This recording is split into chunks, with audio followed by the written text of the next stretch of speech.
Naitwa Kaltuma Nura Ali. Nina miaka 28. Niko na watoto watatu. My first born is 6 years. Wa pili ako 4 years. Wa tatu ako 10 months sai. Na naishi hapa Bulapesa.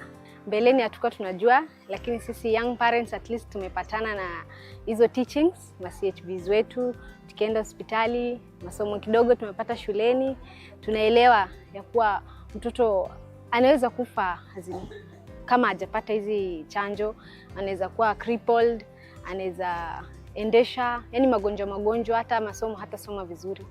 So inatusaidia sana na tumefuatilizia. Chanjo ni muhimu. Tunawashauri yani waende kudungwa hizo chanjo, wasingoje kufuatiliwa nyumbani, kwa sababu hizo vitu zinasaidia watoto yani wasikuwe na wakuwe strong, bones zao zisikuwe weak, yani wakuwe watoto active shuleni. Yani unajua mama hufurahia watoto wakiwa active na wakuwe wenye afya.